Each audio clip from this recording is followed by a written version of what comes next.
All right, let's get the ladies in here. Let's go. All right. All right.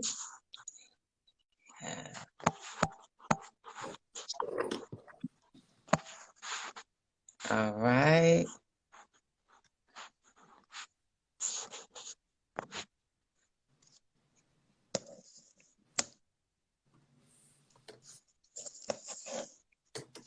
Hey. All right. Everybody's here this time. All right. All right. Welcome, ladies. Welcome. And Nice. thank you for hopping on today.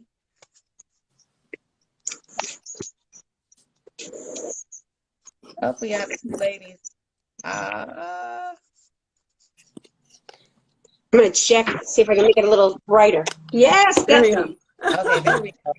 I was gonna say your internet is not working for us today. No, I Internet don't have it on messed internet. I with have it us. as just data. So, but it kept saying that it was loading. Yeah, I know. That's what I mean. Like the internet is failing us today. Here we go. Hey, There we are. Woo! finally. Okay, okay. So what? Welcome, and I am going to be introducing some of the ladies from the Melanated Self-Love Summit, some of our speakers, panelists, coaches for that day. And I'm going to start in the top right-hand corner because it might be your left-hand corner, right next to me, just right next to me. Okay, and so Stephanie is a hormonologist and a health coach. She specializes in weight loss and hormonal balance. She believes that a healthy, balanced woman who feels her best will shine and look her best. And then she helps women from all ages take action to identify the root causes of their health and wellness struggles and help them to live a balanced and healthy life. Say hello, Stephanie. Hello. Hi. Okay, next we have, oh man, I don't know where it is on the screen for everybody, but we have Bridget Brown Jackson. She is going to be co-hosting the event with me and also speaking at the event. You guys, give me a second. I'm scrolling. Okay, she is a leadership strategist. So, Bridget Brown Jackson is an extreme execution coach. She's certified in the DISC assessment. She's a DISC consultant and motivational speaker. She focuses on teaching the value of understanding behavior tendencies to empower women worldwide. She helps women to maximize their gifts and reach their full potential. She loves to transform lives, and her latest way of accentuating that goal is with her newest book, Powerful: Grow in You and Unlock Your Purpose. Say hi to Bridget. Hey. Hello, Bridget. Hello, everybody. And down in the other corner, I'm going to ask you to pronounce your last name, which I should have did beforehand. Pronounce it for me. I got to get So it's Regina Rossi Lamoth. Lamoth. Okay, so we have Regina Rossi Lamoth, and she's an empowerment lifestyle coach, and she's also a fitness instructor, and she will be one of our breakout speakers for the evening. So during the 2020 pandemic, it became clear to her as a mother that she wanted to facilitate classes for other moms and their children. And while she was in mom's group, she saw that she needed to take action in supporting moms and reconnecting to their dreams, desires, and what they truly wanted for themselves by taking back the essential me time they desired and deserved. She is empowering moms that no matter what circumstances they are dealing with, they can create balance, peace, and ease in their busy lives. Everybody say hello to Regina. Hi, Hey. Regina. Hey. Okay. So you ladies, I have a group of questions. Karen did them last night, and she said I don't start with the easy ones. There are no easy questions. There are no easy questions because I believe that you have to ask the hard questions and have the hard conversations in order to create impact. So I'm going to ask the question, and then we'll just go to each person to answer. So the first question to me is simple. And it's, why is self-love important to you? Why is self-love important to you? Mhm. We'll start with Stephanie. All right. So I would say I've always, when I was younger, I struggled with a lot of self-esteem issues, especially in my teenage years, which led to eating disorder, and also led to a whole slew of other different things, suicidal thoughts and everything else. And so that was the beginning of my self-love journey. And then I would say even now more so than ever being a mom, where there's always that nagging voice ever since like I was pregnant and then especially as soon as the baby was in my arms of like, am I good enough? Am I doing everything right? And then, you know, there's always that comparison amongst yourself, amongst other people. So really getting back into that root of, yes, like I have everything I can have to provide. I have that knowledge and that wisdom. And even really going to that journey now of loving my body and the changes that it has gone through. I can't stand it when people say like, oh, I'm bounce back, like bouncing back to what? Like my body is not going to go back to where it was before. I have transformed into a whole new individual. And I think it's unrealistic expectations that are put out there that was supposed to go back to like something that was quote unquote better, where now I feel like we have on our journey that we are better. Like we're not going back to that because we have improved. So there's no reason to go back. It's just going forward and how can we continue to love ourselves and improve on ourselves from this day forward. Thank you, Stephanie. And I can totally relate. You know, I can relate. Okay, so next we're going to go to Bridget. Stephanie, that was really good. I kind of can echo what you said. I grew up with low self-esteem, not liking myself. As I can remember as early as 10, having suicidal ideations. Never acted on it, but when I got in my 20s, I did. And self-love is so very important. I'm actually working on something right now. I'm writing something, and I just wrote this. Boaz was a biblical figure that he redeemed Ruth. It's our job for all of us to be Boaz types.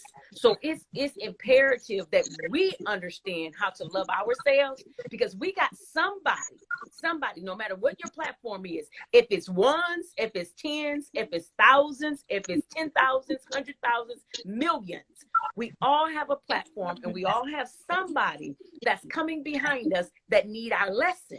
And so if we don't learn to have self-love, it's a whole lot of people behind us that they fall through the crack because we're not prepared and ready for them. So when I learned to love myself, then I could pack all of the thousands of children that I have impacted over my career as being a teacher and principal. And so I had to learn to love myself. And so it is so very important. I know somebody said, yeah, come on now. I mean, that was an epiphany today. I ain't never had that happen. And I was writing this, I was like, ooh, we all Boazes. Stop looking for your Boaz and be a Boaz. I'm done. Thank you, Bridget. That was much needed, and definitely you have to start with you with self-love so you can impact those who are coming behind you. If you don't share your gift, you are depriving somebody else of their gift. I love it. Next, we're going to go to Regina. Wow, I'm just so inspired. I'm like, come on, be the Boaz to someone else. I love that. Yeah, I have like I really appreciate this question because I have now a different take listening to Stephanie and listening. I'm sorry, I forgot your name. Anyway, yeah, so I was adopted and at 9 months old, and then I adopted my daughter 4.5 years ago. And I truly feel like each and every one of us, right, our belief systems are made up from the minute we're in womb until the minute we come out. And 80% of our belief systems are made up until the age of 8 years old. 80%. And then from 8 to 18 is 90%. So there is this like wiring that we have in our brain of whatever has been told to us. Now I'm blessed. I was adopted in an extraordinary home and raised by great parents. And still, I would say that every human being here at one point or time, like Stephanie was saying earlier, I'm not enough, I'm not good enough. That why was I given away? I am a throwaway, right? So like that has been in the back of my head, and how I've like made that like my life journey, right? You know, out there to work with other people. I'm going to make other people better when really I haven't done any of my own self-love for me. So when that really came, like really hit me, most of my, like if my friend, my girlfriend Laura's on here, she knows right now, like, I always make myself the center of attention because there's something hiding behind this mask of that I just want to be loved. So really, when that epiphany kind of came to me, I went through self-esteem issues. I was like, everybody called me the tomboy, you know, never had the boyfriend and tried so hard to have the boyfriend, all of that. So when that epiphany kind of came, it was like, there's nobody to love but myself. Like and my parents did everything they could, but like it was me. I had to grasp that. So it was really in therapy and in other programs that I took where I was like, oh, that's a story I made up. It's a story I made up about that I'm not good enough because that I was given away. Really, that I could flip that script, right? I could change that like story. And so my self-love is really just, you know, hey, I flipped that script and I'm blessed. Like my birth mother could have done something else, not be on this planet at this moment, right? She could have aborted me, done whatever. And so I got to love her, like you were saying, past. I got to, once I acknowledged, like, oh man, she did love me. She gave me the gift of everything. Then I can learn to love myself, and then I can pass that forward to everybody else. I'm a licensed social worker for 20 years in LMSW, and it's been my thing, right? You know, like, what's your story? Like, what's that thing that's holding you back? Because you get the chance to really rewrite that and script that, no matter what anybody tells you. So that's what self-love is to me. All right, thank you, Regina. That was powerful. So we're going to be changing the narration, changing the stories, and really doing that inner self work so that we could take off those masks and love ourselves and be who we are and be authentic and continue to pass love on to everybody else. I love that. So I really love everybody's explanation for why self-love is important to them, because we definitely do struggle throughout our life journey with loving ourselves and then not loving ourselves and then loving ourselves. I think it's a constant struggle, and we have to do constant inner work because, like Stephanie, I had those same thoughts, you know, when you have, you know, your first child, like, am I doing everything right? Why did all these things go wrong along the way? And I think it just starts with doing that inner work and really recognizing that you have to dig into yourself and serve yourself so that you can serve others. It always starts right within you. I love your answer. Now on to the questions that attacked Karen last night. No. No, so the first question, and we want to be mindful that we have 4 people on today. So when we're answering the questions, because they're pretty deep questions, so I want you to go deep, but mindful that we have 3 other people. So tell us about your journey with self-love and how it has shaped you. How has self-love shaped you? And talk about your journey a little bit, Stephanie. All right, so I think I touched a little bit about this on that last question, but really it was, I hear a lot of feedback, so I don't know if the other ladies can mute themselves or, there we go, that might be better. But what I've noticed is that when I was younger is, again, those, like that, always that comparison, comparing myself to other people. And at my lowest point, I remember being, gosh, I mean, I was dealing with anorexia, so I was like 105 pounds. And had a lot of suicidal thoughts, and really did not think it was even worth me even continuing on this path of life. And it was the fact of the matter that something in my head had told me, or some download that I must have had, intuitive download, had mentioned just to say affirmations to myself. And this is before I even knew what affirmations were. This is before affirmations became like a buzzword or anything like that. This was when I was in high school and going off into college. And I just constantly told myself every single day when I was looking in the mirror, or when I was taking a shower, in those really intimate moments where you're super vulnerable, positive things over and over and again. And I just remember one day in college looking in the mirror, and I think I said something like, you're strong, you're beautiful, you're amazing. And I was getting ready to go out to a party or a date or something like that.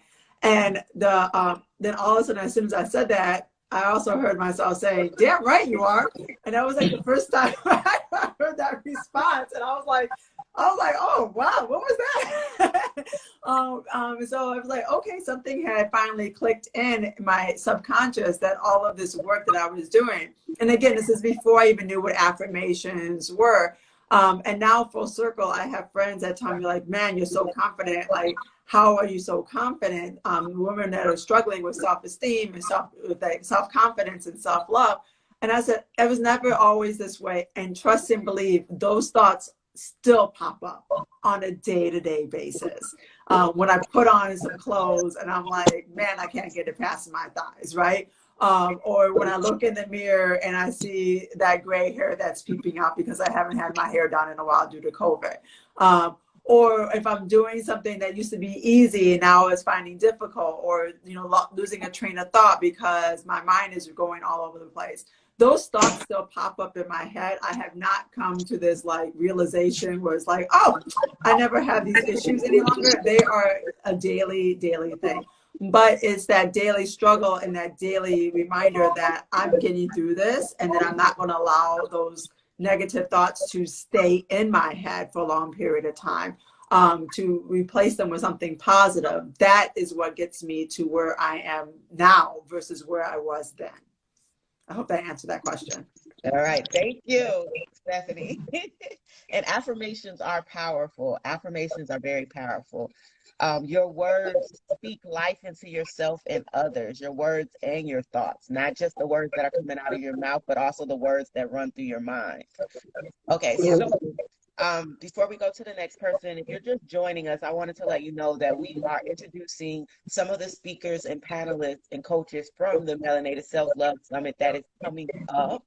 And we are really focused on self-love because it's important. And I believe it's the foundation of who you are and where you are now, and then where you're going to be going. So self-love is very important.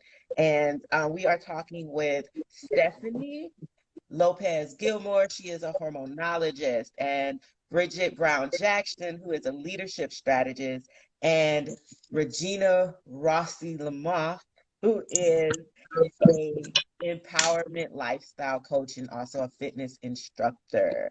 So let's keep it going with this question. We're moving on to Bridget, and the question was, tell us about your journey with self-love and how it shaped you. Well, mine actually happened in a different way. I didn't really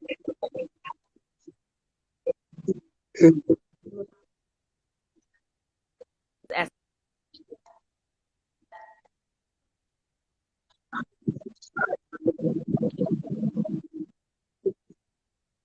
Yeah, Bridget, you are breaking up a little.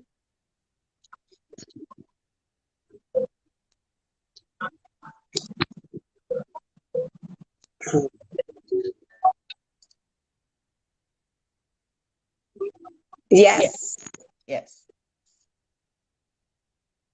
Yes. Yes. See me now. Okay, sorry about that. I was saying, I discovered, that mine came from other people outside, outside of me, until I could make it where it was internal and intrinsic. And so what changed me was my mother told me a story about my uncle. My uncle was a Black Panther, and he was killed. And the week before he was killed, his last words was, he was doing what he was doing so that I could have a better life. When she told me that story, I had tried to commit suicide. I had gotten back in college. I had dropped out for 3 years. When she told me that story, it changed my. I had to do better by my decisions. And then when I started doing better by my decisions, I started loving myself more. I started allowing other people, mentors and coaches and people, to come into my life to help me, until I got to the point where I didn't need any help. I could do it on my own. And like Stephanie said, I look in the mirror and I can talk to myself. Now, I do still have moments that those limiting beliefs try to come in, and I have to eradicate them. But it all started with a story that changed my whole life.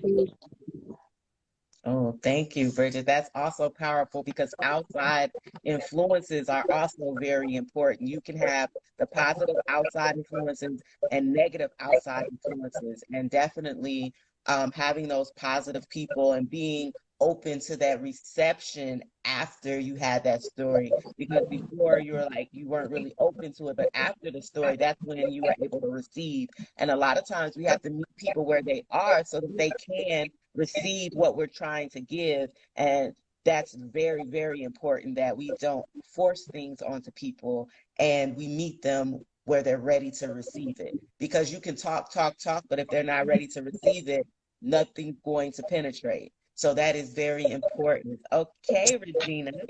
So your journey with self-love and how has it shaped you? Uh-oh. I think Regina is okay. Loading. We'll give it a couple of seconds. There we go. Regina, are you back? Instagram. Okay, so your Yeah. journey with self-love and how has it shaped you? Yeah, it's kind of like what I said before, and similar to Bridget's, where you've got all these positive influences on the outside, but really where did it stop? And it was really when I was working as a social worker and I was sitting with one of my coworkers who she could see past the mask. I'm great with everybody else. I'm great with everyone else on the outside. And so she shared something with me and asked me to come to some personal life work, and I got to go to this like seminar where I was able to like see that story that really started when I was literally in nursery school, like a nursery school, and then Mm, back to that adoption. So it's like that story that nobody told me. I told myself when I was 5 years old, when that little boy laughed at me, because I was like a cute kid trying to run after him. And I just remember that feeling of like, what do 5-year-olds do? Stephanie and I have kids, like do they laugh, right? But for me, I remember that feeling like yesterday. It was like, I'm never going to feel like that again. But like a little kid would say, I don't like that. So I had that, like, I hate boys. Like I hate boys. So nobody ever had a chance with me. So I always had my heart stopped, for that. And then like with women, it was like the woman, because it was like a 5-year-old girl that we were out to like try to go kiss the boy.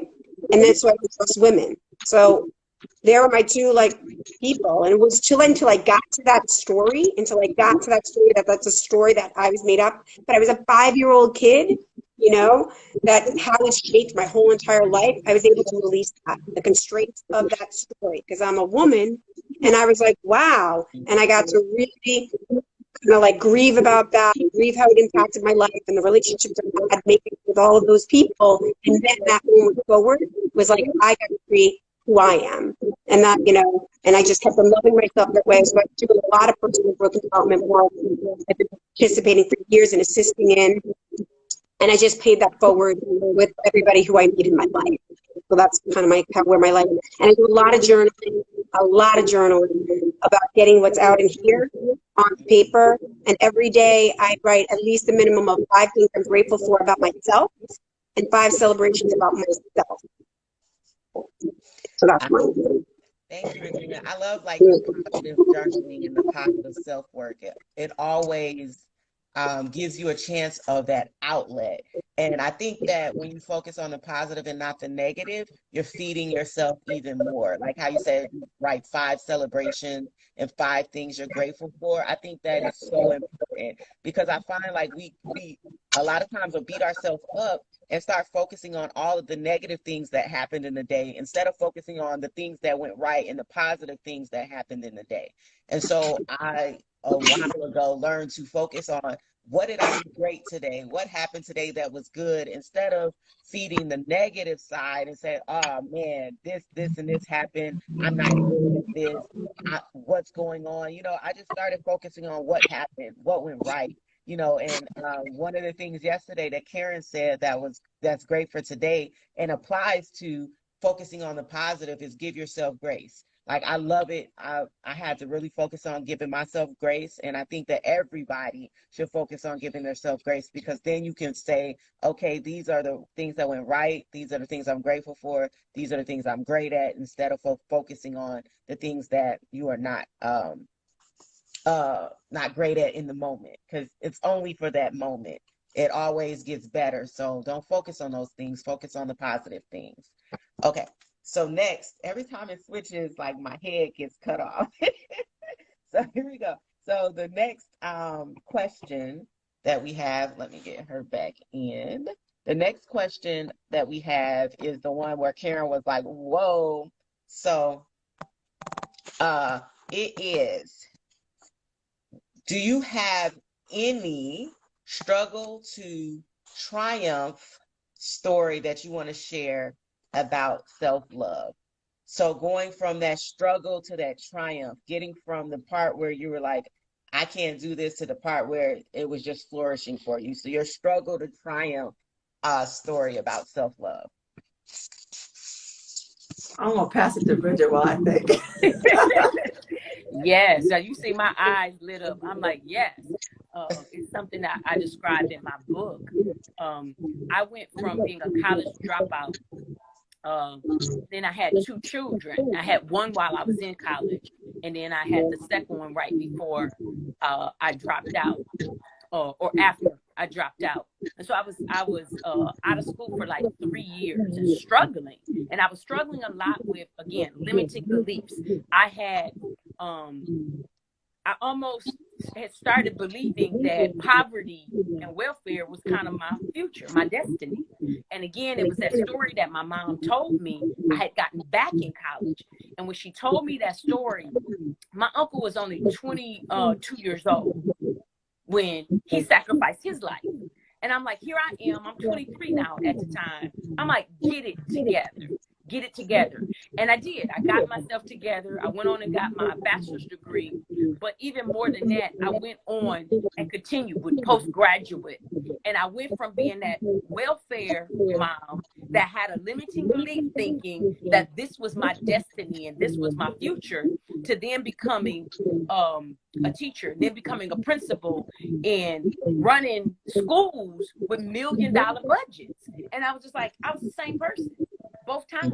But what it all ended up was, I wasn't loving myself. When I was down on the stuff, I thought that was who I was. And I didn't love me enough to try to fight for me. But when I heard that story, it was like, oh, it's time to fight now. So now it's getting ready to go from this rags to riches. And as I looked at the cumulative of all of my earnings, it's a lot of zeros that come behind that. But it all started with loving myself enough to know I deserved a better life than what I was giving myself.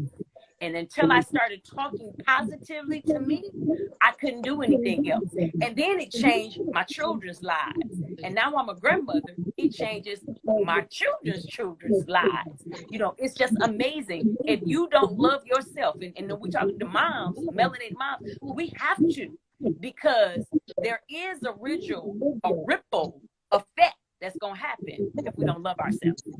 I'm done. Because girl, y'all can get me started on this. This is my conversation. I was like, look, Bridget is going in. And I was like, Bridget, I wrote this down. I wrote, love me enough to fight for me. We found a 3rd shirt for the summit.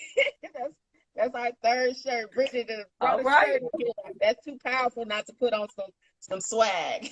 Yes, I love it. Fight for me. I love it. I definitely wrote that down. So, and then deserve a better life to what you are giving yourself. I love it. Some powerful words. All right, Stephanie, you got to come behind Bridget. I know. I'm kind of like, where's Regina?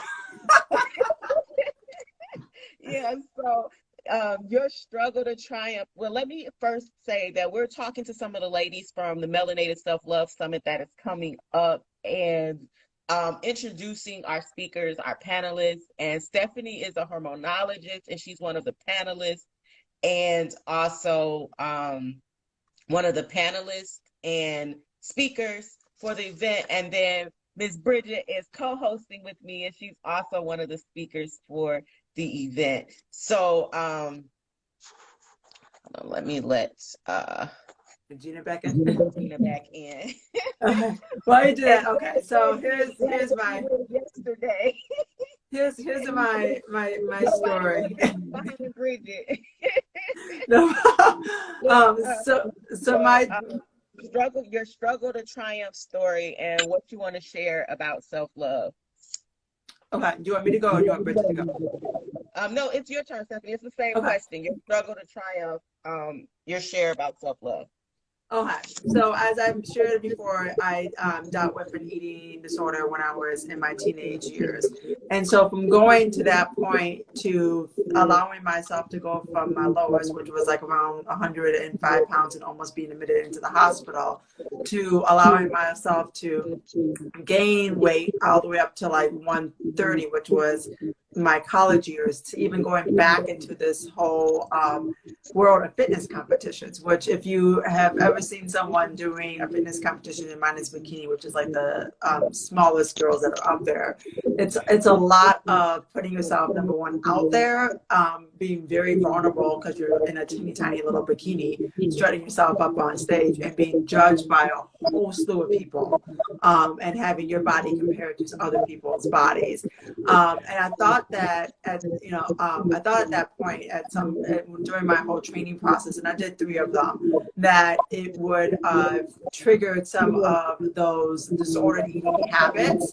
And I remember at one point, this was like that really turning point that I knew that I did all of the work I needed to do to get myself to where I needed to be in regards to my mental health and wellness and my issues around my weight, was that when I got onto the scale, this was I want to say my last competition. Yeah, it was my last competition. I remember getting on the scale and seeing 112 pounds. And I told my coach at the time, I don't want to be this low. I'm like, I don't want to be this low. I don't feel comfortable being this low.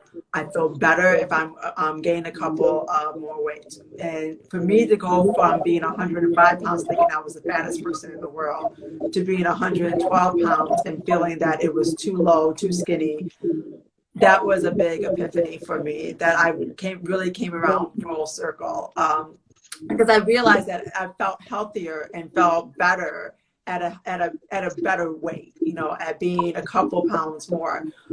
And for that one, I mean, I did come in second place. It was not one of my best shows, but it wasn't the worst shows. And I felt really good and confident. And I decided to end at that point because I felt that I really went full circle on my journey of self-esteem, to allow myself to say, like, I feel comfortable and confident no matter what the judges are going to say. I know I put on my best. I know that I deserved just as much of that award, if not higher rankings. And I'm okay with that, because I actually also gave me a thing called elite status, which allows me to go, if I wanted to continue, to go and get a pro card. But I would say that would be my struggle, from being at that lowest point in my teenage years to being at a point in my like mid-20s, 30s, of saying, you know what, I now realize that the weight that I was striving to get to when I was younger was not healthy, and that I actually feel better and more confident at a higher weight, which is actually a healthier weight for me. Thank you. Thank you for sharing. And what Stephanie is talking about in self-love is your body image and your health, because health is very important too when we talk about self-love. Like, a lot of times you'll think it's only your mental health, but it's also your physical health, because your physical health affects how you see yourself just as much as your mental health does. So that's very important. And we'll be touching on it with a couple of health coaches, physical therapists, fitness coaches that are a part of the summit. We'll be talking about your body image and self-love. So thank you, Stephanie, for sharing that. That was great. Next, we have Regina, and the question is, what is your struggle to triumph story when it comes to self-love? Wow. Yeah, Stephanie, that was really powerful. Because when I'm thinking about it, what I wanted to share is probably a little bit different, you know, but in a similar way. Me seeing here, like growing up as, it really was that tomboy image, right? You know, I grew up with two brothers. Every guy's best friend, right? And then around me has always been, since I've been little, like I said, as little as nursery school, it's been like not the pretty girl, not the one, you know, so I always tried to be somebody else, always trying to be someone else, you know, so it was like sneaking on the makeup, trying to buy the right clothes, trying to get in the right crowd, just trying to always be somebody else. And that was that struggle most of my life, and like making lots of friends, and I'm friends with lots of people in a lot of groups. And so what most people don't realize is most people don't check in on me to see how I'm doing, because I'm the one who looks like I have it all together.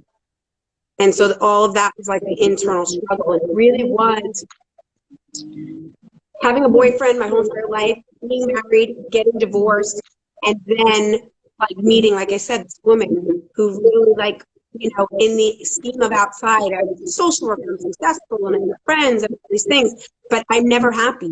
Like, I'm not happy, and I love my girlfriends and everybody else's life, but I just kept on destroying relationships, which really was destroying me.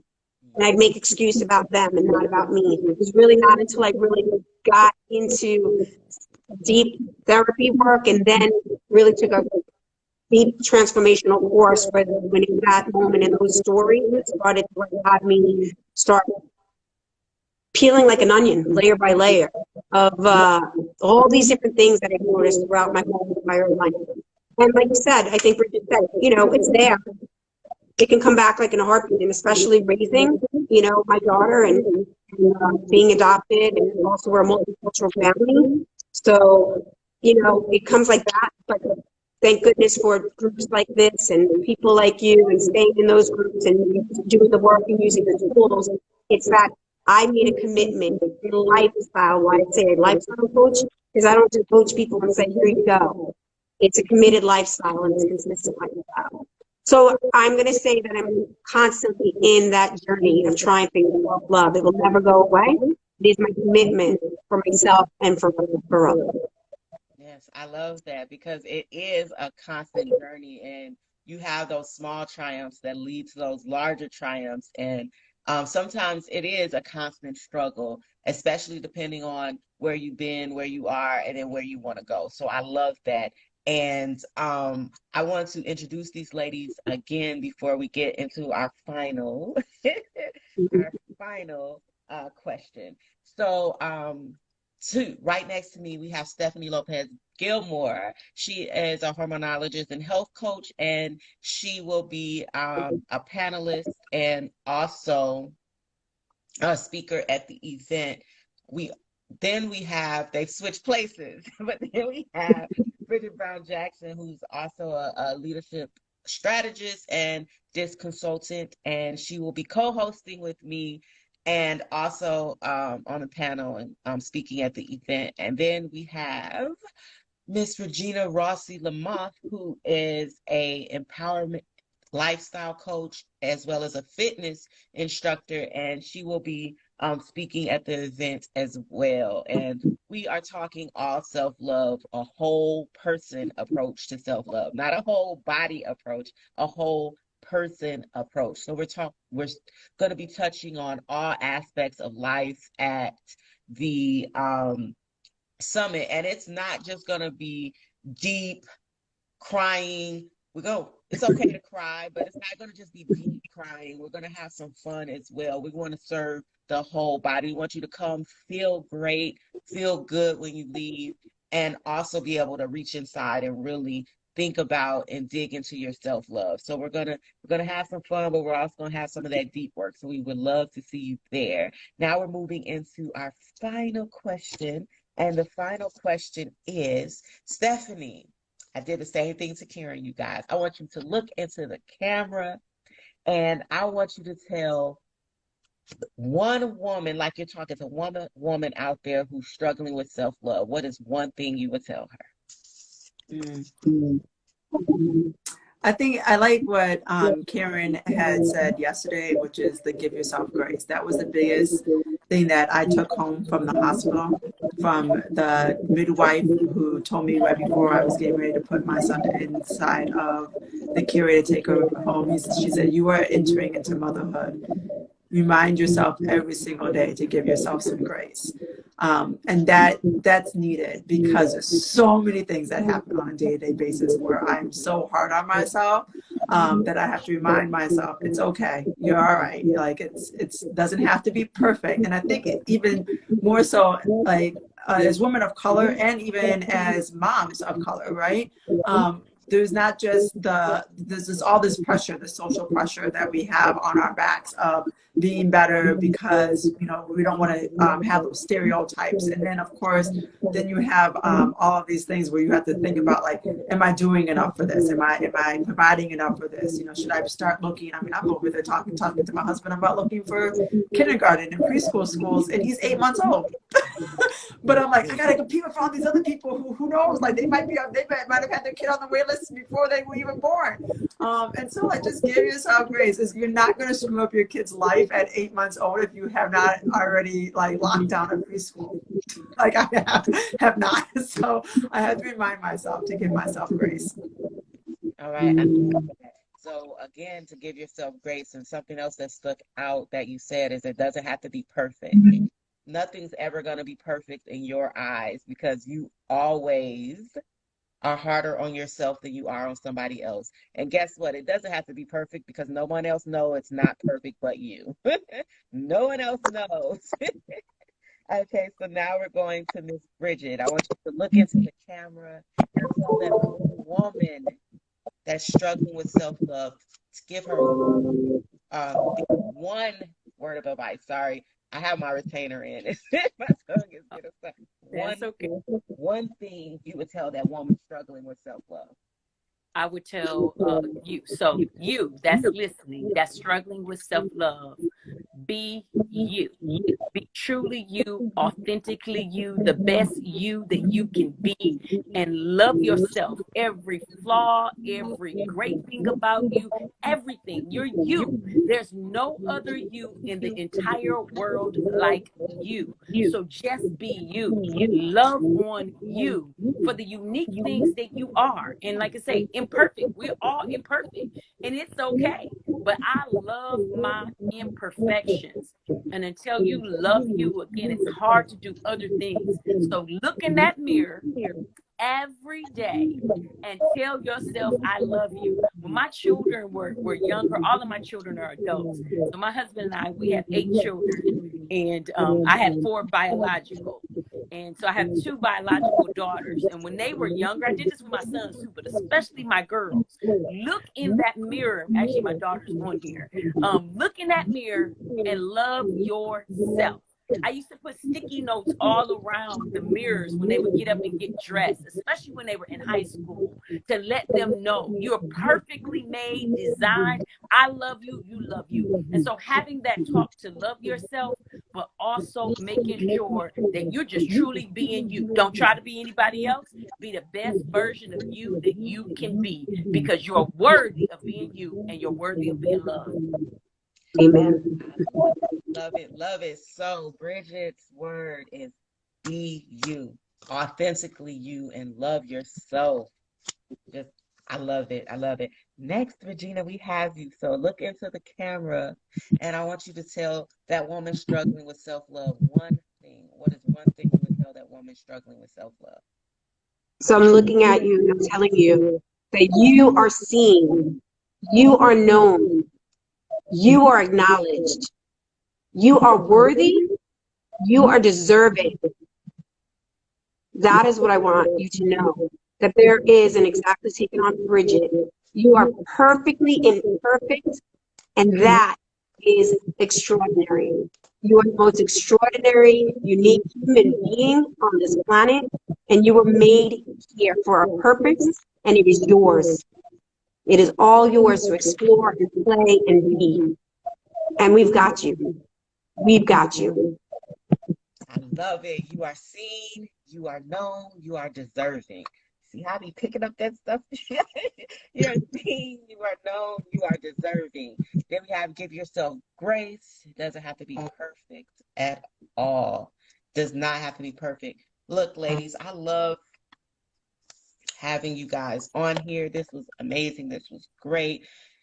And for anyone who's made it to this point and you didn't see the whole thing, I need you to go back and I need you to watch the whole thing. It was so powerful. And we've been introducing some of the ladies from the Melanated Self-Love Summit. They are the speakers, the coaches, the panelists, and they are going to bring you the impact for self-love. They are bringing it and they are bringing it hard. And I want you guys to come out and experience it. And if you get your ticket this month, you will be entered to win some great prizes. And you don't know what they are right now, but believe me, you want to get in on it. They are worth more than the price of the ticket. And we want you guys to really get out here, get your tickets, and start focusing on self-love. And guess what? They're BOGO. So why not? Bring a friend, you know what I mean? Split the ticket, you know. So we are going to be back tomorrow with some more of the ladies. But I want to say thank you, ladies, for getting on. I'm going to introduce you one more time for anyone who's gotten on since the last time I introduced you. We have right next to me Stephanie Lopez Gilmore, who is a hormonologist and a health coach, and she will be panelist and speaker at the event. Then below me, we have Miss Bridget Brown Jackson, who is a leadership strategist and DISC consultant, former teacher and principal. And she will be co-hosting this event with me as well as speaking at the event. And then at the bottom right, we have Miss Regina Rossi Lamont, who is an empowerment lifestyle coach and fitness instructor, and she will be also speaking at the event. And ladies, go check out the site and find out what this is all about. And when you get on the site, get your ticket before you leave. Don't just leave and go away. Get your ticket, come out and join us. We're going to have a really great time.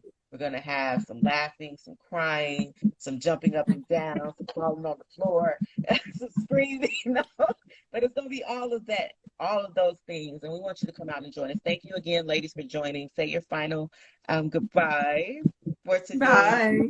Goodbye. Can you tell the website so everybody knows the website?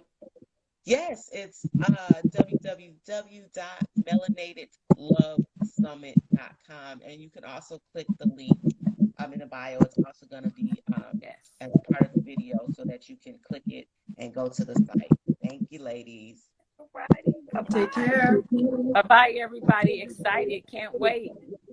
So great meeting you, Bridget. Likewise, Regina. Likewise, Stephanie. Bye, You Steph. too. Bye. Nice meeting you all. Bye.